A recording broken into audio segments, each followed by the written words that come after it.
আসসালামু আলাইকুম। আশা করি সবাই ভালো আছেন।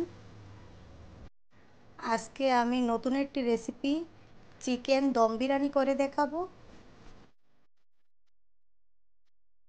প্যানে তেল গরম হতে দিয়ে দিলাম পেঁয়াজ কুচি, তেজপাতা, 2 থেকে 3টি দারচিনি, লবঙ্গ, কালো গোলমরিচ, 3 থেকে 4টি এলাচ দিয়ে সবগুলো মশলা একত্রে মিশিয়ে 1 মিনিটের মতো ভেজে নিব। এখন দিব স্বাদমতো লবণ, 1 চামচ রসুন বাটা, 1 চামচ আদা বাটা, 3 চামচ টক দই, তারপর দিব 2 চামচ পেঁয়াজ বাটা, লাল মরিচ বাটা, পোস্ত আর বাদাম একসাথে বেটে রাখা, 2 চামচ টমেটো সস দিয়ে সবগুলো মশলা একত্রে কিছুক্ষণ ভেজে নিব।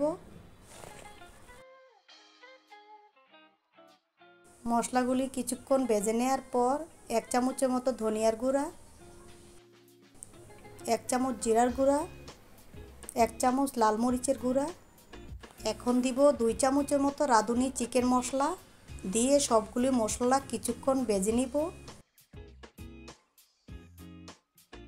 মশলাগুলো কষানোর সাথে দিয়ে দিলাম 1/2 কাপ লিকুইড দুধ।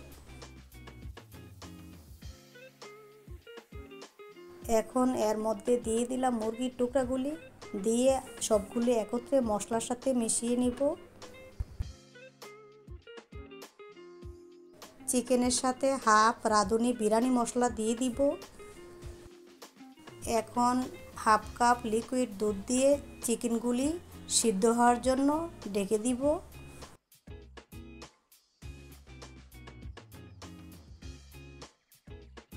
মশলা কষানো আর মুরগি সিদ্ধ হওয়ার জন্য এখানে কোনো পানি ব্যবহার করিনি, আমি লিকুইড দুধ ব্যবহার করেছি। মুরগি সিদ্ধ হয়ে আসলে উপর থেকে দিয়ে দিব পেঁয়াজ বেরেস্তা।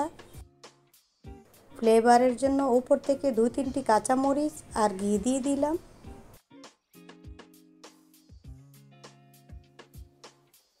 পোলাওর জন্য অন্য পাশে কড়াইতে 1 চামচ দিয়ে দিলাম আদা বাটা, 1 চামচ পেঁয়াজ বাটা, 1 চামচ রসুন বাটা, 1টি তেজপাতা, 2 টুকরো দারচিনি, 3 থেকে 2টি এলাচ, লবঙ্গ, কালো গোলমরিচ দিয়ে সবগুলি মশলা কিছুক্ষণ ভেজে নিব। মশলাগুলি কিছুক্ষণ ভাজার পর এখন দিলাম পেঁয়াজ বেরেস্তা। এখন দিব এর মধ্যে পোলাওর চাল।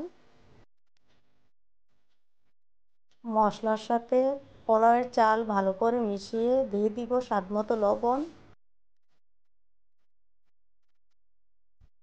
এখন উপর থেকে রাঁধুনি বিরিয়ানি মশলা দিয়ে দিলাম, দিয়ে সবগুলো একত্রে মিশিয়ে নিব। ফ্লেভারের জন্য 1 চামচ ঘি দিয়ে চালগুলি 2 থেকে 3 মিনিট ভালো করে ভেজে নিব। এখন এর মধ্যে 1 কাপ দুধ পরিমাণ মতো পানি দিয়ে চালগুলি সিদ্ধ হতে দিব। যতটুকু চাল আপনারা নেবেন তার দ্বিগুণ পরিমাণ পানি ব্যবহার করতে হবে। এখন চাল হাফ সিদ্ধ অবস্থায় মুরগির মাংসের মধ্যে দিয়ে দিব। চালগুলি মুরগির মাংসের সাথে ভালো করে মিশিয়ে 6 থেকে 7 মিনিটের জন্য দমে রান্না হতে দিব।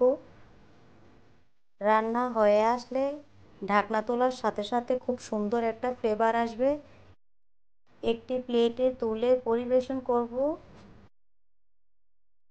আপনারাও বাসায় এই রেসিপিটি ট্রাই করে দেখবেন, আশা করি ভালো লাগবে। রান্না কেমন হয়েছে আমাকে কমেন্টে জানাবেন, আমার চ্যানেল সাবস্ক্রাইব করে দিবেন।